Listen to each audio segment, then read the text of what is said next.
Hi, everyone. My name is Andrew Seaman. I am an editor at LinkedIn News in New York. I'm really excited to have you here today. And obviously, we're joined with a very special guest. You know him most recently as a culture expert on Netflix's Queer Eye, but you obviously probably saw his long history on TV. He's also an entrepreneur and an advocate. Welcome, Karamo. Hi, how are you doing? I'm well. Thanks so much for joining us. Of course, are you kidding me? Well, and thank you so much for always sort of being around when LinkedIn needs you. We appreciate it. And, I want to start off by talking about pride because this has been, I think, a weird pride for everyone. We're obviously in a time when there is the coronavirus still sort of raging throughout the country and around the world. We have obviously a lot of sickness, death, and unemployment because of that. And then on top of that, we have people who are rallying up and saying enough is enough after sort of countless deaths, from George Floyd to Breonna Taylor, saying that things need to change. And then on top of that, we obviously have this most recent Supreme Court victory. So I think for a lot of people out there, they're having difficult processing what's going on. And I was wondering if we could just talk a little bit about how you're processing that and sort of what you're talking to people about with everything that's going on right now. Sure. Well, I think the first thing I would do is, and what I have been doing is I've been challenging people to look at this time as not weird, as not hard, as not difficult, but to look at this time of growth and this time of education and this time where people are being galvanized to support others as a very inspiring time. I think back, the little, geek in me who loves to study history. I think back to like the civil rights movement. And in the moment, every single one of those people are like, oh my gosh, this is, look at this. This is so difficult. And yes, there are moments that you feel as if, how am I going to conquer and how am I going to get over this? But in actuality, what's happening is that there's a conversation happening. There is people being motivated and being awoken that weren't a part of this before. As you said before, there are people who are affected by the coronavirus, but also there are so many now people who are saying, you know what? I need to take responsibility for my fellow person and make sure that I'm doing my part to protect them. And when I think about all of that, I think about how great of a time we're in, how inspiring of a time we're in. And I personally, just throughout my career and throughout my personal life, always look at times of growth as happy moments and not as challenging moments. Because when you think of something as a challenging moment, a weird moment, it becomes daunting. And this is the thing. If someone tells you a job you're about to go into or a class you're about to start, that if they're like, oh, you're going to hate the boss. Oh my gosh, the boss is so weird. Or, oh my gosh, that teacher is so hard. Immediately, you start to digest that fear-based language and you start to say to yourself, this is not going to be okay for me. It's not going to work. I can't do this. This is hard. This is not something that I should be a part of. But when you switch the language in your mind to something more positive, love-based, then you're like, oh, you know what? I can go into this class and do great. If I said the teacher's going to be weird or challenging, or if I said the teacher's going to help you to make the best grades and help you to learn stuff you never knew, one of them is going to be more exciting for you to go towards and the other one is not. And so that's the first thing. And then secondly, for me, it's right now about like really helping people to take care of their mental health. That's always been my focus. I love the fact that people are coming together, both, in pride and Black Lives Matter. We're coming together and saying, we want to see a better day. But within that, people have to remember that it is very traumatizing and triggering for people to see their rights be debated in the courts, like to feel less than human. Like there's a whole subsection of people who have never had to, sit by their TV to be like, is it my job going to be able to discriminate against me today? That's a very hard feeling. On top of that, knowing that your life could be in danger from the police or the other injustice in the world. And so it's about like making sure that as you're ingesting information and you're taking it in, you're also taking time to say, you know what, let me find support, let me process the information, let me love myself, doing all the things to build yourself up. Yeah, and I think that's great advice. And especially, I think so much emphasis over the past few months have been on physical health. But, when you are in this situation where you're stuck inside, there is sort of this invisible danger, and then there's a literal danger sometimes out there for people. It's very difficult to have that, mental health uh, as the first frame of reference, but it's so important. Yeah. So thank you so much for that. And I have so many questions, and I know so many people out there watching do too. So if you have questions, be sure to use the question and answer function at the bottom of your screen. I think it's at the bottom of your screen. So just click around and look for that. And then, we talked about sort of the fear that people have, and we know it's out there. LinkedIn did a study where this was just about a month ago. We surveyed 1,003 people, and we found out a third of them basically weren't out at work. And of those people, 20% said that they were literally fearful of losing their jobs if they did. And there were a whole host of other reasons. They were afraid that their coworkers wouldn't support them, that they were fearful of just sort of a whole host of things. You mentioned supporting each other. How can people do that during this time? Well, I think one of the first things is that we have to understand that as members of the LGBTQIA community, that we actually have the power to set clear boundaries about who we want to let into our lives and when we want to let into our lives. And it doesn't make you ashamed, and it doesn't make you dishonest about who you authentically are. It's saying that I'm in control of my life. One of the things that I wanted to say really quickly is that I don't actually use the term coming out. And the reason I don't use the term coming out is because I think it gives the power to the wrong person. It says to someone that you have the power to accept me or deny me. And the process that we all as LGBTQI plus members do is accepting and loving ourselves first. And when you do that, then you have the power to say, you know what, I want to let you into my life. I want to let you in. You, I don't want to let in. And that's okay. It doesn't make you shameful.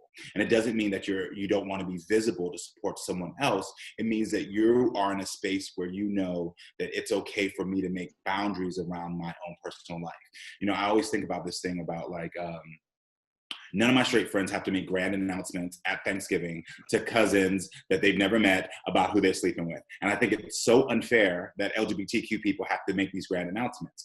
Also, we've been told we've all come out of a closet. I don't know where this closet is. And if I ever found it, I'd want to go in that closet, and there better be a pot of gold for all the yes that I've been through.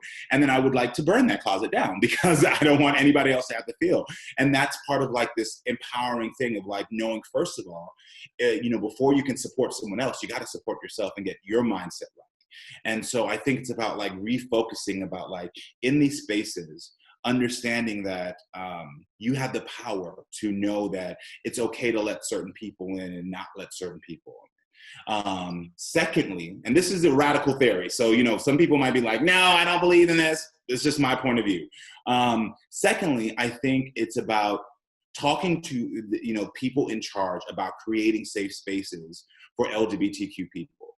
I think sometimes we forget that we do have the power, and that there are laws and legislations at your jobs, at your school, that say that if you go to your head of HR, you go to your counselor, that they can support you in creating a space that is safe, that does not need to be publicized, where you can go and feel as if you can be your most authentic self and also gain resources that you need. And I think about starting there, starting with who's in charge and can help me to get this resource and this place available so that I can feel safe at work. And then it's also, lastly, for me, understanding that if something happens to you, there are people, allies, who want to amplify your voice and be there to say this is not okay. Lean on those individuals if you have not the courage in yourself yet to say, listen, you saw that, right? That was not okay what they said or did to me. I'm nervous about my position here. If I speak up, will you be an ally and amplify my experience and my voice and advocate for me? And I think that's another thing you can do, because we all got that one person at work, at school that we like to kiki with, we have a good time with, that would be our ally and would amplify our voice. So look out for them.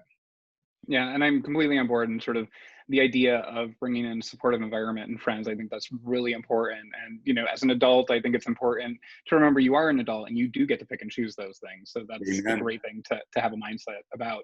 And does that, and you mentioned the workplace about sort of going to HR, asking for safe spaces, but in everyday interactions and maybe with people's managers, especially in the wake of the Supreme Court decision, how does that play out in everyday work about, maybe someone is not understanding of you or your background, they are a little bit aggressive toward you. How do you navigate that sort of environment?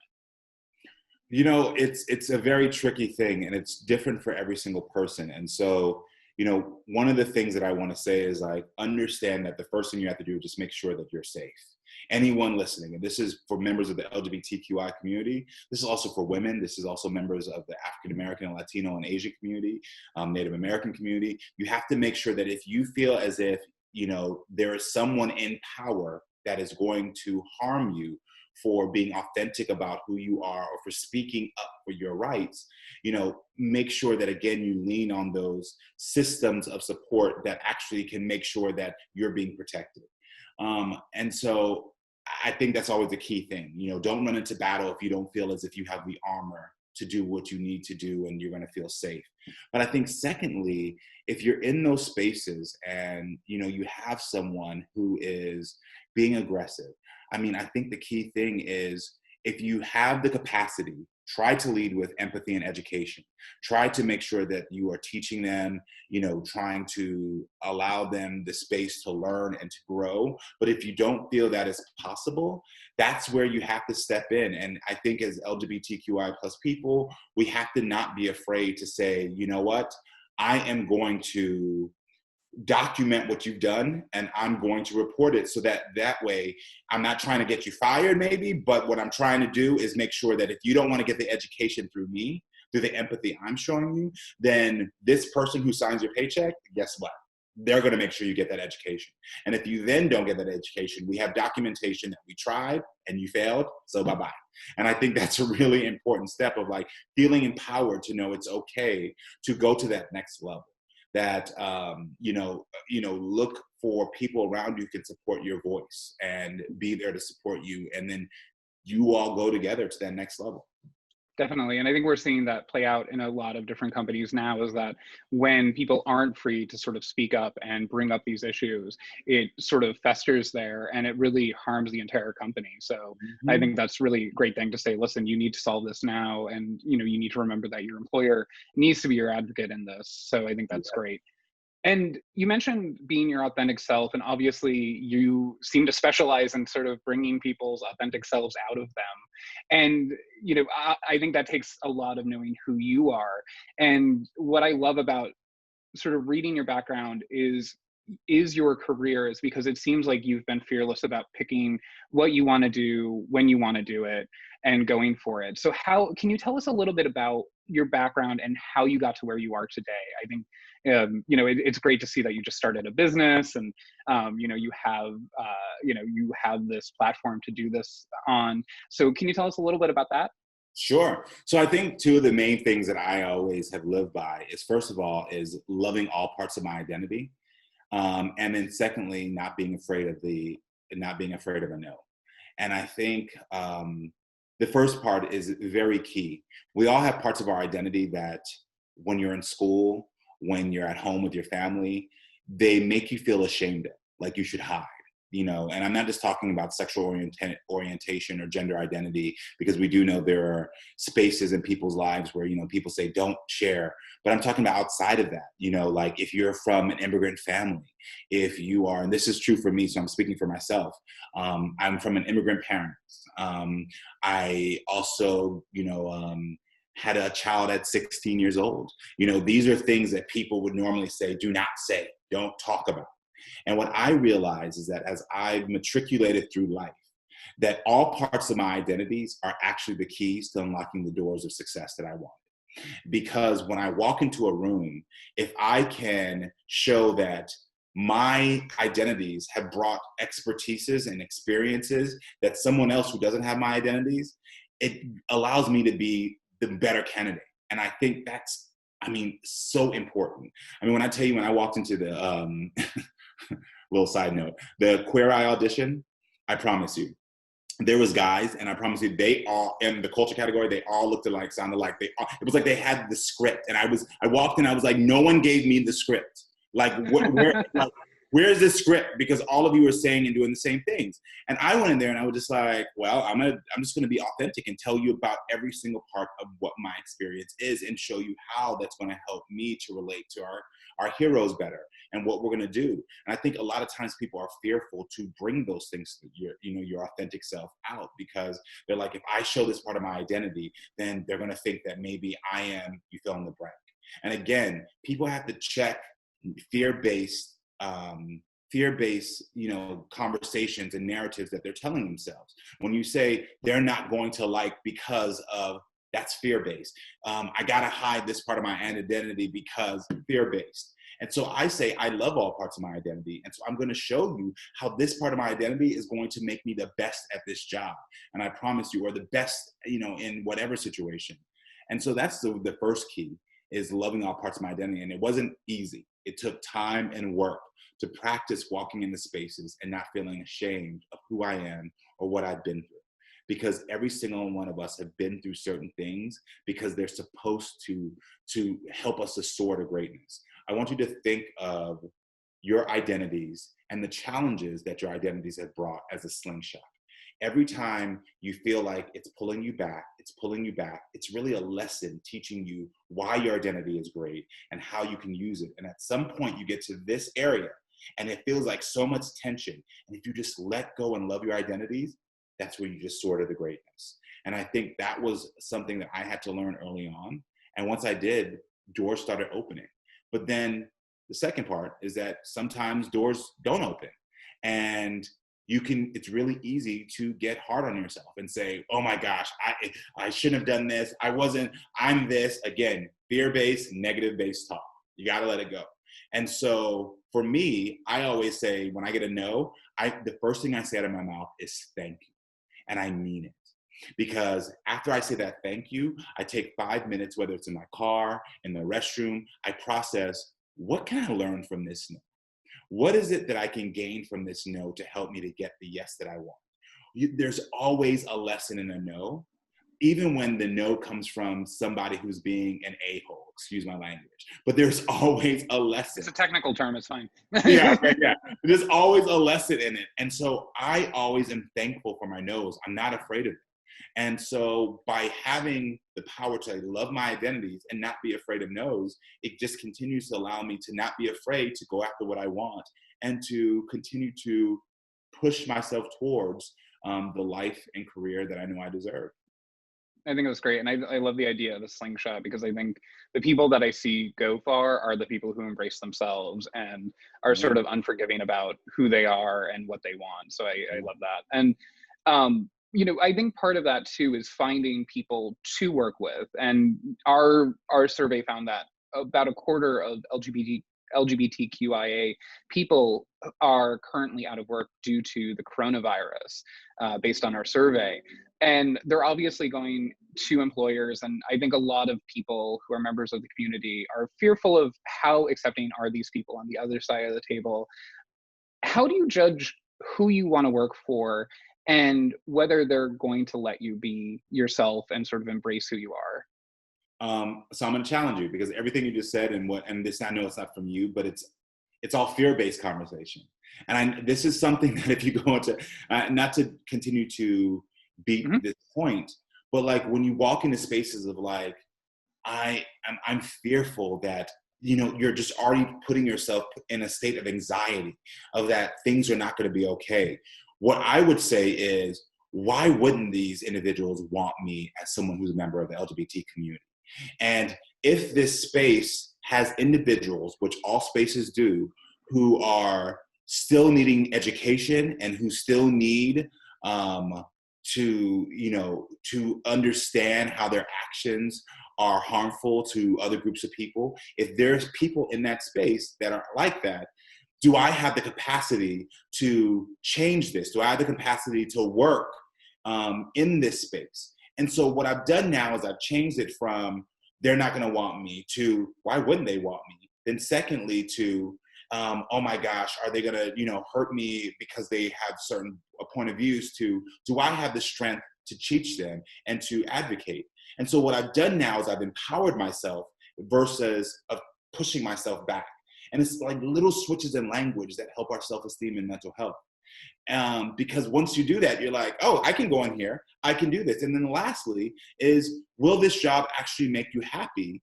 If there is going to be individuals who you have to try to educate, will this still make you happy? And I think if you can go into careers and things with this idea of, will this make me happy? And I'm telling you, I've been doing this since I was even 15. I used to work at a place called Flood Rockers. I don't know if y'all know that around it. Y'all know what Flood Rockers is? It's I like know. a burger joint. No, it's like a burger joint. And everybody was like, what are you doing at this burger joint? You know what I mean? You have been to college. And I was like, ironically, socializing at this cash register is a point where I find happiness. I love talking. Obviously, this is why I went into talk show host, but it's one of those things where I found a point of happiness in a career that I knew wasn't my long-term career, or in a job that I knew wasn't my career, so that I could say to myself, this is somewhere I want to be. And so like when I go through these steps of, why wouldn't they want me as an LGBTQ person? Why do I have the capacity? Yes, I have the capacity to educate if there's someone in here. And thirdly, while I'm educating, what in this space is going to make me happy? If I use those three as points to hit, then it's easier for me to walk into a space and not fearful as someone of the LGBT community. And I think I can see how that plays in with your idea of being thankful for the no's you get, because if you go in there as your authentic self and they reject you, it's sort of, you don't want to be in that environment if they don't want you. So it's thankful to sort of be yourself and say, I can go somewhere else where they will let me be me. Exactly. And I think a lot of times people get into situations, relationships, careers, and they start feeling as if like, this is it. Like I have to accept or deal with whatever. Like this is it. This is, especially as we get older, we live in a culture that says if you're over the age of 25, all of a sudden like your dreams don't matter, and that like you have to get stuck in this whatever space. And I know this is a little bit off the tangent, but this came to my heart. When things come to my heart, I kind of speak of. And I want people to understand that you can dream and you don't have to accept the bottom status because you think, because of your age, your sexual orientation, your gender identity, any of these things, that all of a sudden you have to just say, well, this is it. You always have the ability to dream and change and ask for help. And I think that's something that people need to understand, that if you're in a space or in a position right now where you're not happy, that there is another job out there for you. There is another relationship out there. There is something greater for you. And you just have to, first of all, tell yourself that you deserve it, and then believe that it is out there. And one of the ways I do that is by remembering the job that I'm in. At one point I didn't have, and I had to believe that this was here. So I have to go back to that mindset to believe that there's another job out there as well that's going to make me happy and fulfill me, that's going to bring me closer to my dreams. I think that's great advice, especially the idea of sort of you deserve those things. So it's Amen. not just that you have to settle, that there is something there for you, and maybe it takes some time to find, but it's out there. Amen. And, I want to remind everyone watching, please get your questions in. We'll be getting to them very soon. So just before we get there, but I want to stick on sort of the idea of careers for a second, because we have so many college students, and I know they've been reaching out to me, who are graduating or graduating soon, and they sort of had the rug pulled from under them, where, there was this amazing job market and all of a sudden it has evaporated. So for people who are graduating or going to be graduating soon, what is your advice to them to navigate this challenging time?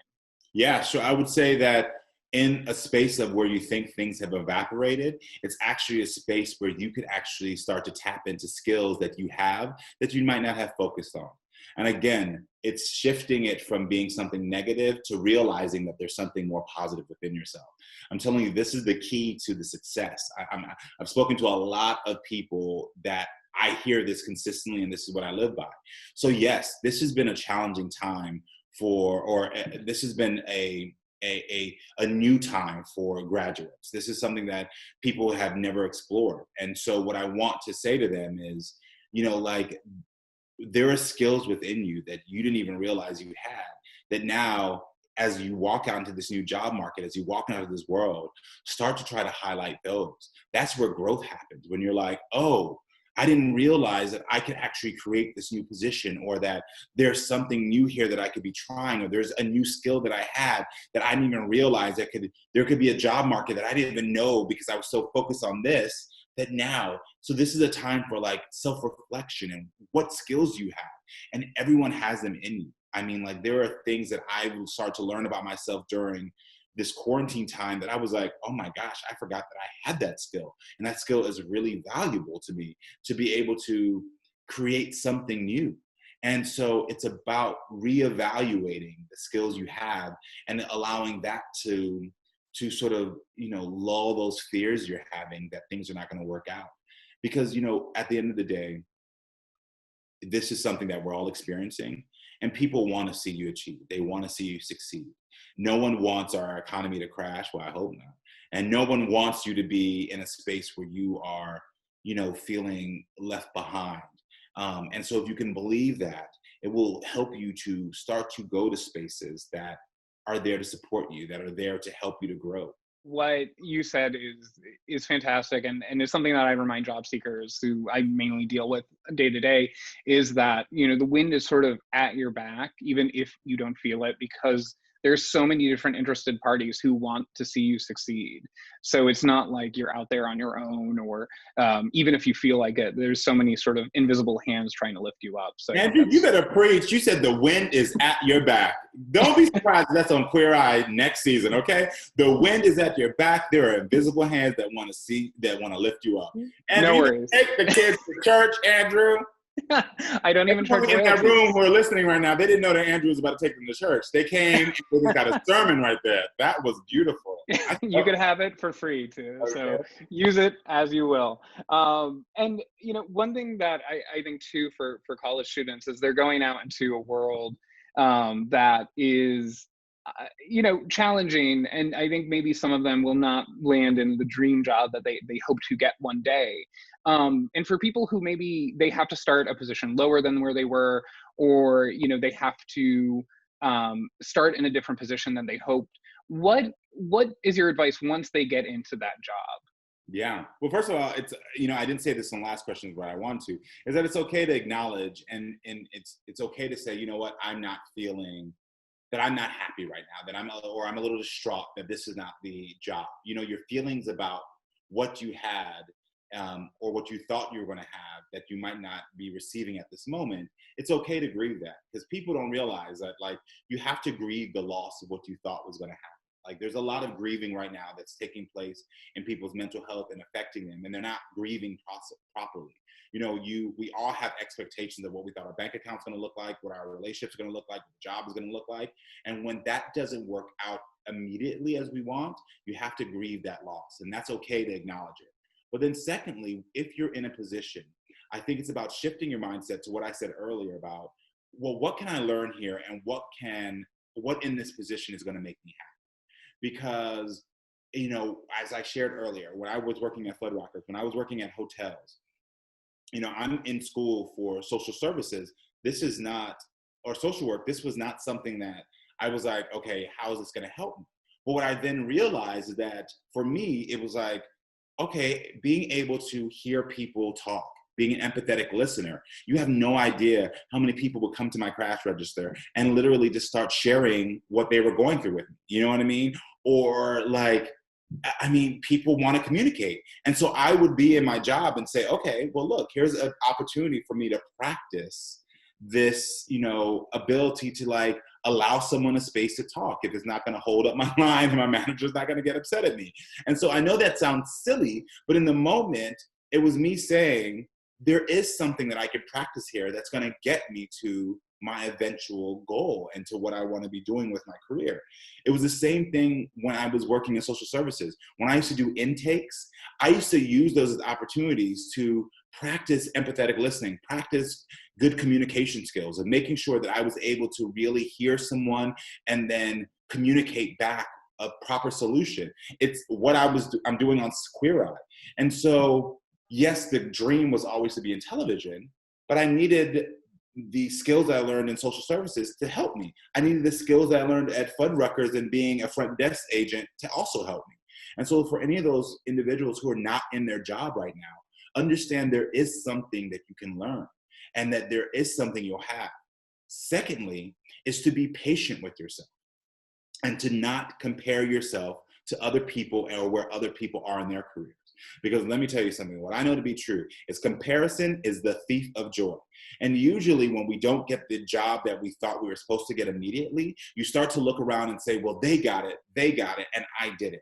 And that will distract you from realizing that you're in a position right now that is going to give you some income. It's going to give you some ability to learn something new about yourself. And it's going to give you an opportunity as a stepping stone to get to the next level. So don't focus on what other people have. Focus on what you have and be appreciative and know that within that, you'll learn something great. Yeah, and I think that is fantastic advice. And one thing that I often tell college students, and I'm interested to see if you agree with this, is that people will underestimate you when you're young and new in a job, and that is the time to sort of overperform and impress the hell out of them. Hell yeah, show up and show out. I'm telling you, that is the best thing. Like it's an opportunity for you to really show what you have. And even if the employer you have doesn't recognize it, because that's also happened. People are young and they're sharing and they're showing like, you know what, this is what I have creative ideas. And then the employer could be stuck in their old ways. And that's their issue. You have to remember, you can't internalize that. That has nothing to do with your skills and it has nothing to do with what you're going to accomplish in life. That means that they're not in a place that they're willing to see your talent or they're willing to grow. And so it's about like, try, show them, show up, show out. But if they don't receive it, that's okay, because what you've learned is now you've just gotten more arsenal for when you go to that next position. I think that's fantastic. I'm sorry, someone's ringing my doorbell, but they No, wait. Can you imagine if it was me, if like this entire time I was doing this interview outside of your door and now it's like, surprise, in-person interview? Your home looks far better than the outside of my small New York City apartment building. So I doubt you're there. But what a question that we have, and I think this is also something, especially for recent graduates or people who've been in jobs for a while, is what do you do to build a network if you don't have one? And I think, something that I've learned as someone who covers job seekers and helps them is that networking is probably the most important thing you can do. So what is it that people can do to start to build one? Yeah. I think also, taking small steps is the first thing. Like when we think of a network, you think of, something that has to be larger. And, a network starts with one other person who you can talk to and you can throw ideas off of. Find that one person. And then now out of you and that one person, you two together now go find another person. I know this is so simplistic and what we all know, but I think by breaking it down in such an easy way, it says like, oh, I can just find my network with you and we can start going off of each other and then we'll start to build it from there. Secondly, start to go out of the spaces that you're normally going to. I think a lot of times we keep going to the same spaces because we're comfortable or it's the only thing we've heard about. And we should challenge ourselves to say, where are spaces where people are that could be a part of my network that I haven't thought about going to? There are so many other, things that you could experience and do, and then you'll meet somebody there who could really be that key to helping your network really expand and to grow. But if you keep going to the same spaces, then it won't happen. So if you're constantly going back to your old college campus, if you're constantly going back to your same social media group, find a day, one day out of the week where you say, today, I'm going to challenge myself and go somewhere new. And bring that one person with you. So therefore, you have that support buddy so you can get there and you can go together and expand your network. And I think those are two easy things people can do to remember that it's going to be okay. You can take it slow and gradual, but also there's a world of opportunity out there and a world of a network that just wants to connect with you. I think that's fantastic, especially because I think so many people, when it comes to networking, they struggle with the fear. We talked about fear before, but that sort of putting yourself out there, being vulnerable. And I think, bringing that buddy along to say, hey, do you want to join me in this virtual happy hour? Do you want to join me here? Is such a great tool to utilize. Yeah. And what I wanted to say, that fear that people have of like going out and like really talking to people is a real fear. Like most of us have pick that fear up from high school, because we were all awkward in high school, and then we all started to get into our corners and thinking that the other person is not fearful, while we were just building up this fear of ourselves of talking to other people. And what I've realized as adults is that people want to connect, and that when you go into spaces, people actually want to say hi and talk, because most of the time people are feeling that same anxiety you're feeling. And so the way to sort of get over that hurdle is to go up to somebody and be like, oh my gosh, I was so nervous to be here. I would, love to chat. It's about opening up the conversation honestly and being transparent about it. And I promise you, 99% of the time, the other person is going to say, I felt the same way. I am on television. I have millions of followers on Instagram, and I tell you, I walk into spaces and I feel so insecure. I feel like I can't talk to anybody. I literally will go into a space and I'll walk into a corner and I'll have to remind myself, you know what? This is what other people are feeling. I'm not alone in this. Like, other people are feeling very socially anxious right here. So I have to then push myself, and I go up to somebody and I'm like, hi, I'm Karamo. And I was feeling so nervous to come over and talk to you, but I thought you'd be a cool and interesting person to talk to. And literally 99% of the time, the other person is like, oh my gosh, I was feeling so weird here as well. And then you sort of bond in this fake fear and this fake anxiety that, was being caused by ourselves. And then you make a great connection. So I want to just put that out there, that people know that, like, oh, he's saying, like, because he's on TV, of course he can go talk to anybody at a networking event. No, girl. I just start freaking out, but I have to take a deep breath and go towards it and know that it's going to be okay. Definitely. And I think we see that with so many people in the public eye, where I think what Adele famously sort of has terrible stage fright, and you would think she'd be the last person who would have that. Oh, yeah. And another thing that I wanted to touch on before we start wrapping up is that I'm getting a lot of questions from people who are sort of stuck right now. They are maybe unemployed because they were laid off, or they're not sure if they're going to get called back to work, if they're furloughed. And a lot of them are re-examining what they want to do with their lives. And, a lot of times I get the question, am I crazy for thinking this? Should I just sort of stay the course? For people who are in this position where they're trying to figure out what they want to do, what's your advice to them to sort of figure out what they would be happy with and what they actually want to do with their lives? Yeah. Stop saying, first of all, am I crazy for thinking that I should try something new? Stop saying to yourself, do I deserve to get something new? Stop saying those things to yourself, because the answer is yes, you deserve to try something new. You deserve to get something new. You deserve to do all the things you've ever wanted to do. And what I believe is that, we all get these sort of seeds that get lodged in our subconscious of, like, the life we want. And what happens that there become moments in life for us. It could be a pandemic and being quarantined to your house, or it could be, you're at work and somebody says something at lunch, or you could be, walking down the street and you see a sign that allows that seed that's, lodged in your subconscious to just flourish and to start growing. And you have to understand that that is your subconscious telling you that this is time, you're ready. And so most people were taught to block that. We're taught to think like, oh, no. You have to do the course. I don't know what happened, especially in American school systems.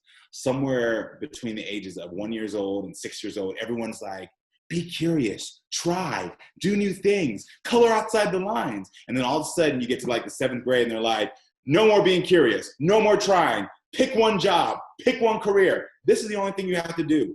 And I think we stifle people and have them start to question the ability to try new things. And I think when you're able to try new things and know that it's okay, that it's okay to be curious about life. It's okay to rethink, your resume. It's okay to rethink the path you're on. It's okay to refocus your skills and to try something new. It's an okay thing to do. So right now, you might be in a space where you're like, you know what? I didn't really care for my job. And I think I might want to try this. That's your subconscious saying you are on the right path. And I want you, instead of fighting that, to say to yourself, I'm on the right path. Because people forget, that doesn't mean you're going to have to jump tomorrow. You can take the first step, then take another step, and take another step. It's your path and your journey, and you can walk it or run it at your own pace. But you just can't stop because you're afraid of what's going to what's on that path and what's in front of you. And so if you tell yourself, you know what, I feel it, I hear it, it's telling me, I'm going to take the first step today by asking for help. I'm going to do a little Google search. I'm going to do this. Those are all steps to getting you towards what's been lodged in your subconscious and what you deserve. So I just want to encourage people to know that this is okay. You don't have to feel afraid of, I have to stay in this position. If the quarantine has awoken something in you that's saying you want to try a new career, yes, go for it. Go get the new skills you need. Go get this, the supplies you need. Go after your dreams because they will come true. And yeah, and I think that's such fantastic advice, because it's one of those things where people, when they email me and they ask, like you said, stop saying you're crazy. It's one of those things where, they say, is this not a good time? And if this is not a good time, when is a good time? When you are back in a job, figure it out. Like this is a time of change. So, Yeah. and we have some questions coming in. One from Morgan. Hi, Morgan. What Hey, Morgan. advice, what advice for Black LGBTQ plus people to find motivation and hope and preserve their overall mental health during times with so much pain and tragedy in the world? I think that's a question on a lot of people's minds. Yeah, so I mean, maintaining your mental health is very important. African Americans have been dealing with psychological trauma for generations, and the psychological trauma can make you get numb to the experiences that you're seeing and witnessing in the world. And so it's about really understanding that you need to check out, you need to recharge, you need to really talk about your feelings. You need to understand that it's important that you've seen a video because it's going to allow you to share it with your friends who might not be aware of what's going on, but it's not okay for you to rewatch that video, okay? And you have to be able to say to yourself, I'm not going to rewatch this video twice. It's really important for those things. It's also important to be able to say to your employers and to people in your life, like, today, I need you to love me a little bit louder. I mean, that is the key thing. I think a lot of times African Americans, especially African American women, and especially African American, women who are part of the queer community, like, they have this sort of society sort of says you have to take the brunt of everything, that you have to be strong, and that you have to, deal with every single thing that's thrown at you. And I think it's okay to say in those moments, I'm not okay. I don't have to be strong today because you expect me to be. I need you today to actually love me louder and tell me that I'm going to be okay and that you're going to support me. And I think those things are important for, people with these intersections of race and sexuality or gender identity, for them to remember. There's PTSD and things that are happening, and the only way to get through them is talking about them, being honest about your feelings, and asking for support. And I think if you can say, it's a simple thing, but if you can say, I need you to love me a little bit louder today, it might seem a little cliche or whatever, but it's a clear indication to somebody, oh, this person needs me to help them and support them emotionally today. And I wouldn't be ashamed of saying that to friends or at work. Yeah. And one thing that I often say to people is that it's okay not to be okay, and ask for the help, because I think a lot of people are very proud and don't want to. And it's not a sign of weakness. It's sort of a sign of strength that you're willing to do that. So I think that is really great advice. Yeah. And we have another question here from Jennifer. We talked a little bit about asking employers to create safe spaces for LGBTQ employees. But her question is, how can employers and coworkers make LGBTQ plus employees feel heard, safe, and appreciated? Well, the first thing is that if you are in a space where you are wanting to support your LGBTQ plus, coworkers, it's doing the education yourself. I mean, I don't know how many times I gotta keep saying to people, it is 2020 and we all got the Googler. So go Google stuff. Like, go learn. I mean, if you see something on the news, it's just as easy as saying, let me learn a little bit more about this, and it's in the palm of your hands nowadays, the information you need. I think if you really want to support somebody, it's about taking that pressure off of them to have to be the one to, Google for you and educate, like, do some education on yourself. And then once you've done that education, bring back what you've learned and show this person who's part of the LGBT community that, look, I've learned. I now have some knowledge. I now have some more information that I didn't have before. And I want to know, are you okay with me using this information I've learned to amplify your concerns and your voice? And I think that's key as well. It's like, if you really want to support, do the work, but then ask if it's okay that I amplify your voice. Because, sometimes people, are lovingly trying to just say, I'll run into, battle for you. And it's like, we're going to ask you to run into that battle. I need to be over here. And so it's about like, saying to someone, where do you need me to amplify your voice? Where do you need me to speak up for you? Where do you need me to do things for you that you don't feel you can right now, or you don't want to right now? And so I think that's a clear way that people can truly support members of the LGBTQI community. I think that's fantastic advice. And, there's nothing more wonderful to see than employers, especially people who are not part of that community, sort of stepping up and say, how can I help you? Yeah. I think that's such great from an employee standpoint. And I want to get to one more question before we go. This is from Alexa. And she says that this is going back to quarantine realizations and epiphanies, which I think is great, quarantine epiphanies. I want to get into public speaking, motivational speaking, but I'm scared.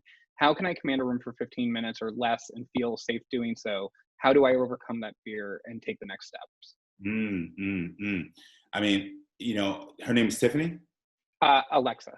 Alexa, first of all, I want you to understand that you have been taught at some point in your life that your voice doesn't matter. And it happens to many women. It happens to many members of the LGBT plus community. It happens to many members of the African American community. Through media images and through things, we're told your voice doesn't matter. And so that's really what you were just saying. You were saying someone else's skewed point of view. That's what was coming out of your mouth because it's been ingrained. So I think the first thing you need to remember is that that's not true. Your voice matters. And that all the things you've ever heard that have said your voice doesn't matter, you need to remove that. Practice daily saying to yourself, my voice matters.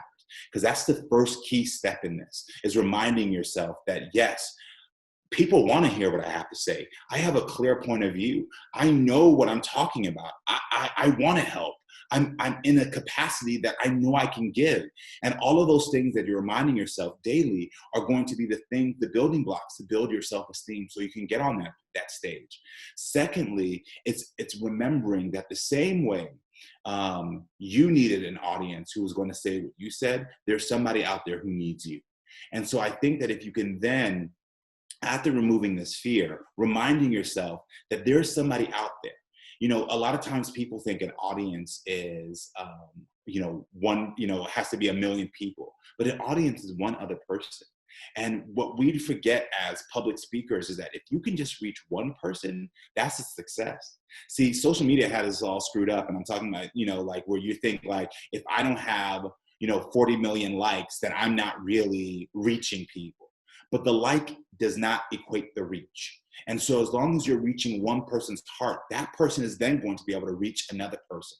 So I want you to remember when you get on that stage or when you start to tell yourself your voice matters and that there's somebody who needs to hear your voice, that as long as you're out there and you're reaching one person, then your voice is so important. I think that's a key thing for any public speaker who gets on a stage and feels like, ooh, are people going to want to hear me? Can I do this? What's going to happen?